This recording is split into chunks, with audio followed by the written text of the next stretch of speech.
The new glyph Tears of Blood has been revealed to give 10 times damage to each class at max level. But that's the thing, 10 times damage for Druid is not 10 times damage. Because we're double dipping, meaning that we can buff the damage of Poison and then again the damage of Blurred Beast after, this build will receive a 100 times damage multiplier, meaning that we can catch up to damage and even surpass all the other builds in the game, making Shred one of the best builds, if not the best, for speed farming tier 25 Abattoir of Zir.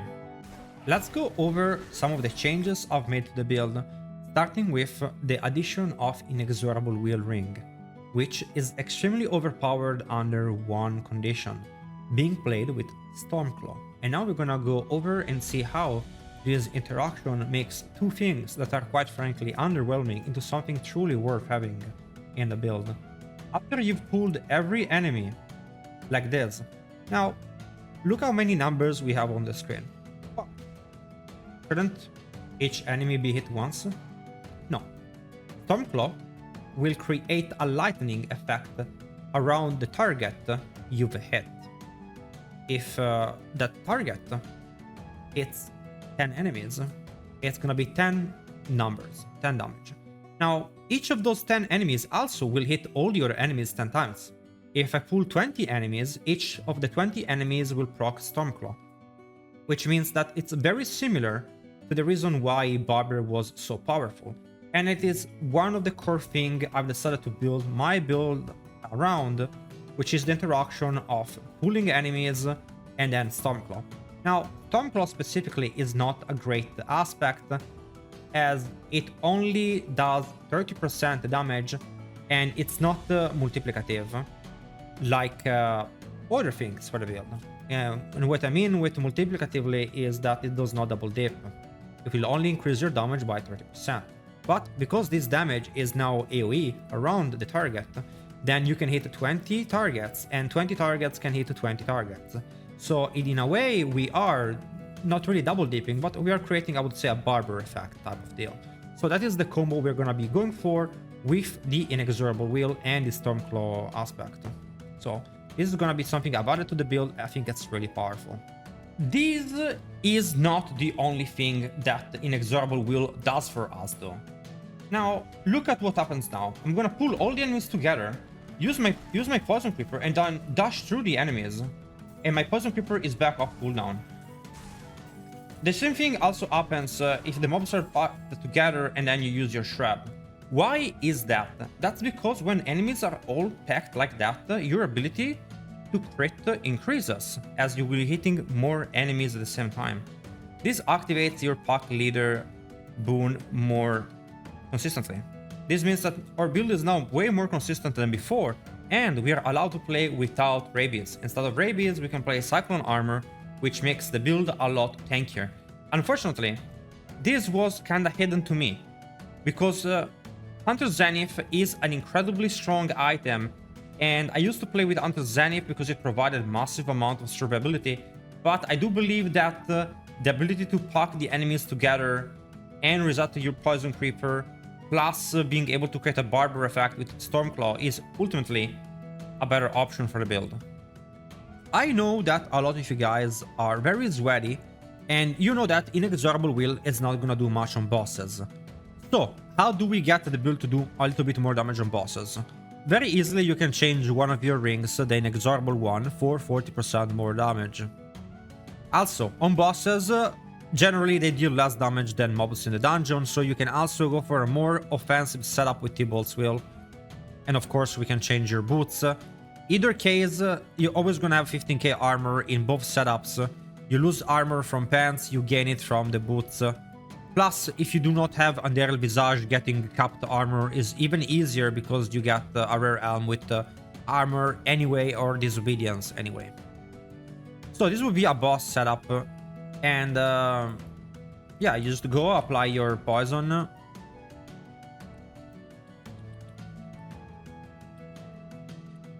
And you're gonna hit a little bit harder. Those 50 million hits, also remember that Stormclaw is not damage you see. It's a white hit, it's not part of the crit. So you get, 15 millions more from that. And this you can spam because you can refresh the poison with Andariel. It's pretty much guaranteed. So I really like how consistent the damage is for this build, because it's very easy to apply poison just by dashing through enemies. You can see 150k poison dot on the central one. Let's go and move on. Another big development I've made to the build is that, unfortunately, Andariel's Visage is gonna be best in slot. Now, if you do not have Andariel's Visage, you're gonna be playing a build that is slightly different. You're gonna be using Rabies instead of Cyclone Armor. And you're gonna be using a different helm we can talk about later. Why is this helm strong? Well, I want you to take a look at what happens. The moment I jump through enemies, I will activate my Andariel's Visage, which has a 20% chance to proc. Now, 20% lucky hit chance is incredible when Metamorphosis has a 100% lucky hit effect. It means that pretty much any times I can dash through enemies and reach at least 5 of them, I'm gonna activate my Andariel's Visage for massive amount of poisoning on the enemy. This is pretty much equivalent to my Poison Creeper, meaning that having Andariel's Visage allows you to play as if your Poison Creeper was pretty much never on cooldown. This is obviously incredibly broken. Andariel's Visage will combo extremely well with Inexorable Will, and of course will be adding Flicker Step to the build. This means that the cooldown of our Petrify can be easily recovered by dashing through enemies, which conveniently will help us proc our Andariel's Visage. As you can see, it's back up online. Because the new dungeon is gonna be dealing more damage to us, I've decided to make the build a lot more tanky.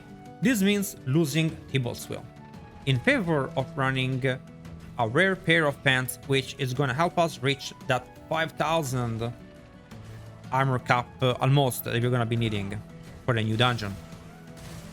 So to not worry the players much, this means that we are not gonna be regenerating our resources with Thibault's Will. Now, Thibault's Will should be something that you bring to the dungeon for the boss, but outside of bosses, when you're playing the dungeon and facing elites and a multitude of enemies, it is better to swap to your legendary legs. So how are we gonna be fix the mana issue that the build is gonna have now? Well, this build in general does not need a lot of resources. If you do not know, Shred costs 0 resources after you've casted it for the first time. Only the first Shred will cost resources. So it's not that important to have high resource management in this build. A couple of things that we have now to get resources is gonna be some of our talents.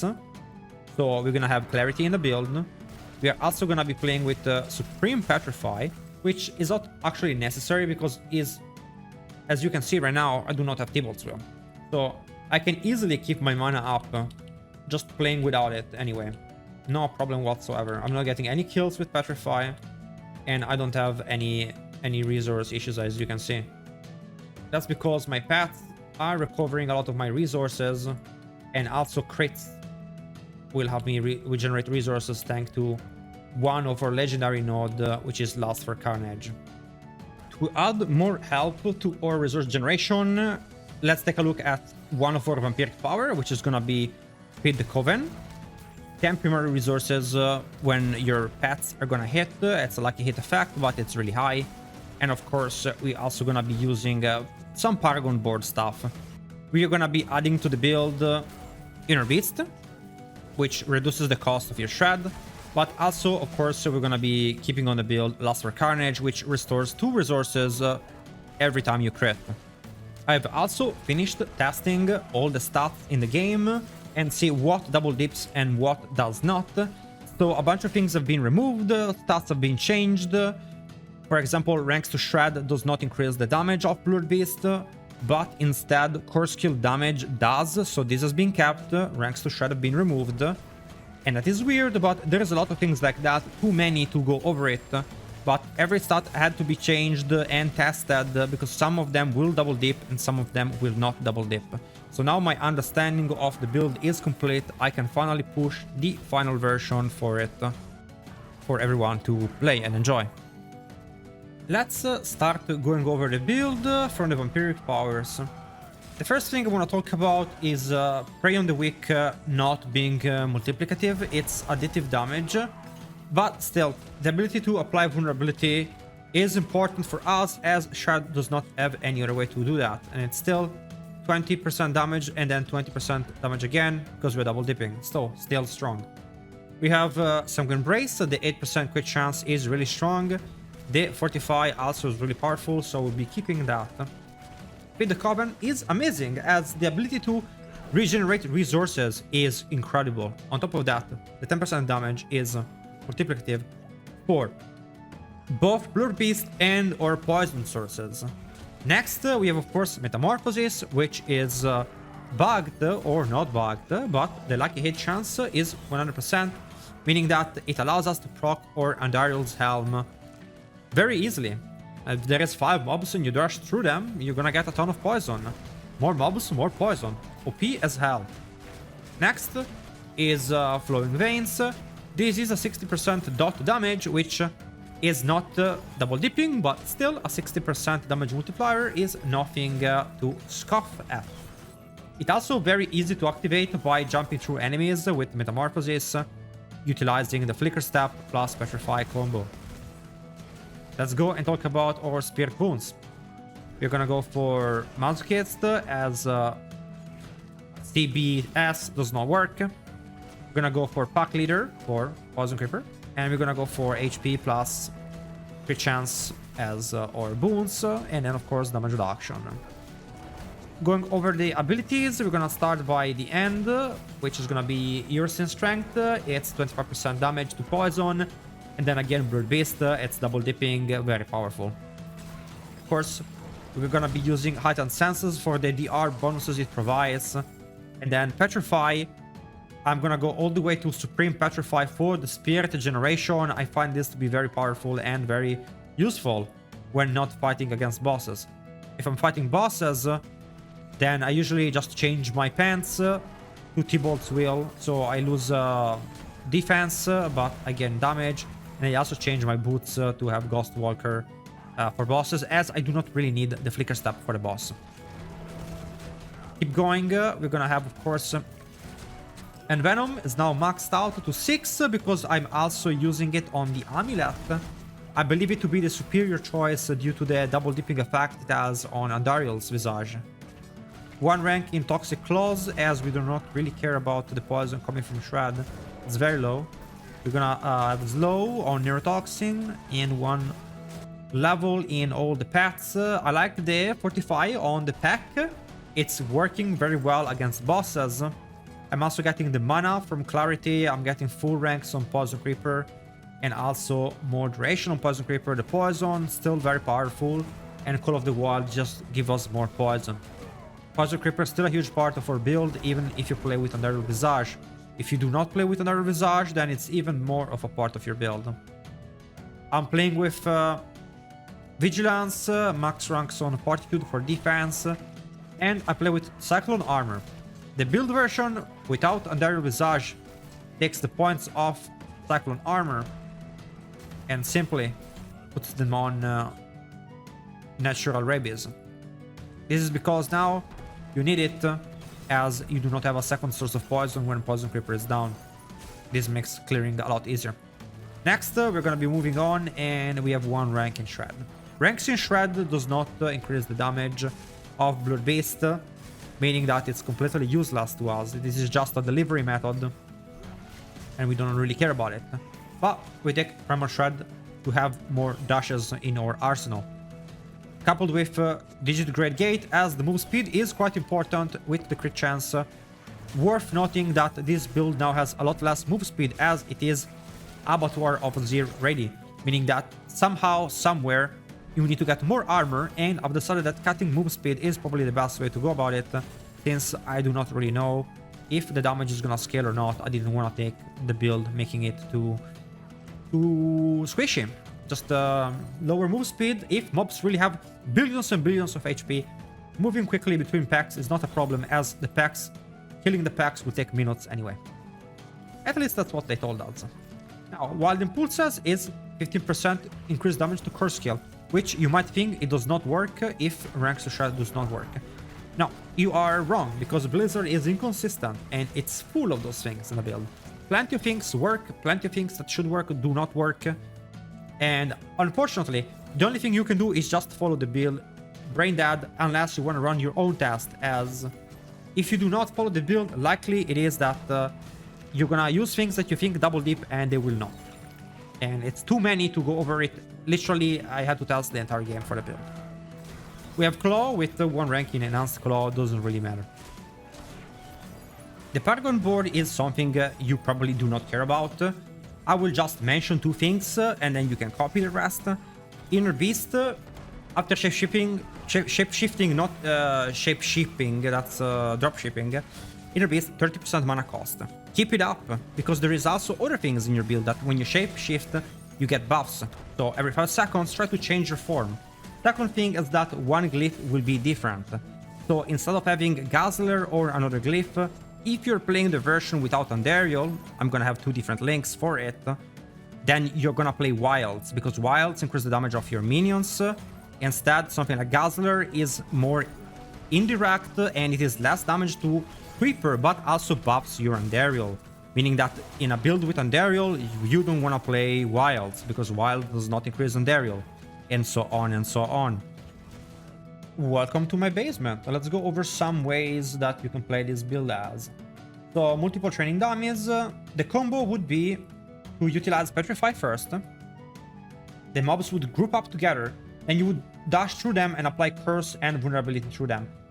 And this will also help you restore the cooldown of your Petrify if you have Flicker Step on.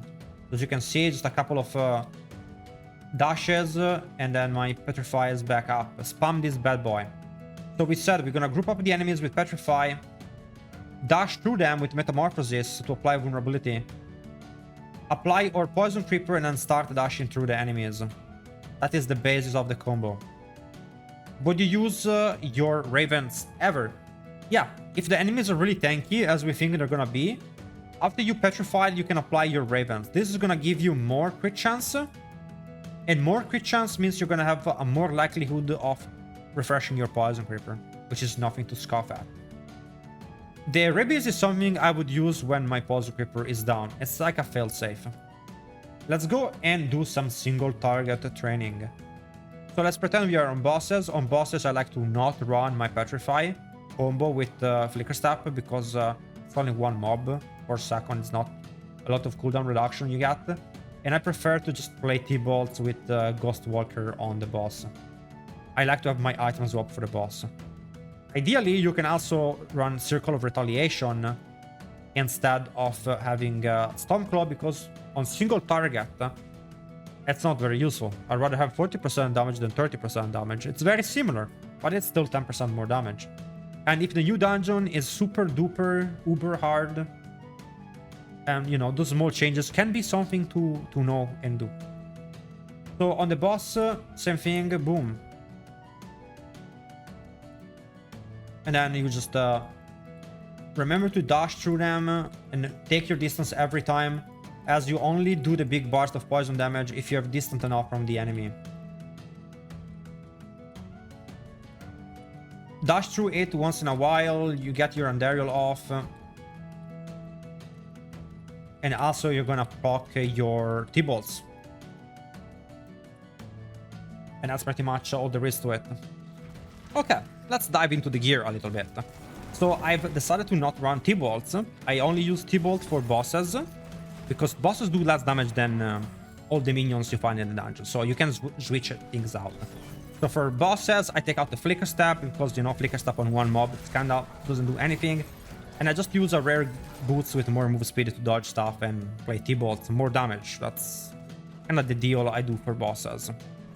Otherwise, for the entire dungeon, the entire abattoir of Zir till the boss, I use the runic leggings with either cyclone armor or maybe disobedience, depending if you have Andariel or not, and Flicker Step, which combos with Arida's inexorable will, of course. Then we have... what stats do we want? Well, let's talk about that. Let's talk about how armor needs to be on every piece of gear. If you have armor on your pants and on your chest, and 2 rolls of armor on your amulet, congratulations, you have maximum armor. Things are a lot easier if you do not have Andariel's Visage. If you do not have Andariel's Visage and you have a rare helm, well, then you have one more rare item and you can run Disobedience, but also you can have an armor roll on the helm, which makes getting armor cap a lot easier. I think it's fine, because honestly, if you have an Uber item, then you can also have 2 rolls of armor on your amulet. It's honestly better to have 2 armor rolls on the amulet and not have Venom than run without armor. So, if you're one of the lucky ones that you have Andariel's Visage, I'm assuming you're a bowler, and show me your 2 roll of armor on amulet. If you're not a bowler, it's fine, because you're gonna have a rare helm with the Disobedience. We're gonna run Vigorous on chest, armor on every slot that can have armor, it has armor. Then the rest leave damage reduction. Maximum life is worse than any type of DR, so never get that. It's only worth getting on the ring, which has max life. Lucky hit, because lucky hit is important for Creeper and Andariel. It's less damage, but we don't care about damage because the new glyph again double dips this build into fucking space. So lucky hit is better for more consistency, same for resource generation. Of course, on the amulet, I've not talked about Stormclaw, but you know, Stormclaw, make this happen on your ring. It's important because with Inexorable Force, you get multiple hits of Stormclaw on every enemy.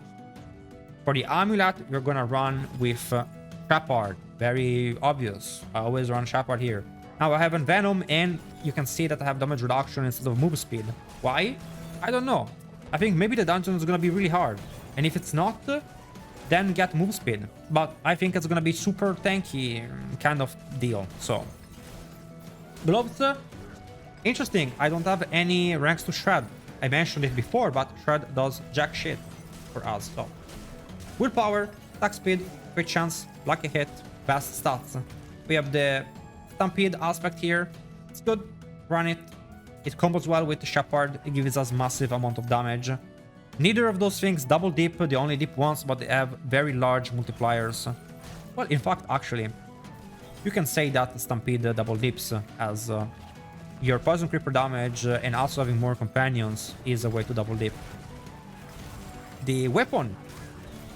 The weapon has willpower, which only double dips Poison Creeper and Blood Beast, but does not double dip Andariel's Visage. And that's because I think still those are the best stats. Vulnerable, damage to close, and damage to poisoned are extremely powerful because they all double dip. I would say that I'm using a 2-handed axe, but there's a but. The new dungeon, mobs are gonna be really tanky and you're not gonna be one-shotting them. Because of that, the best weapon is actually not an axe, but it's gonna be crowd control damage. Because the mobs are gonna be alive longer and mobs can be CC'd. Meanwhile, because bosses can't be CC'd and because everything dies in one strike, the damage to healthy is simply the superior choice right now. And that is gonna be all for my gear.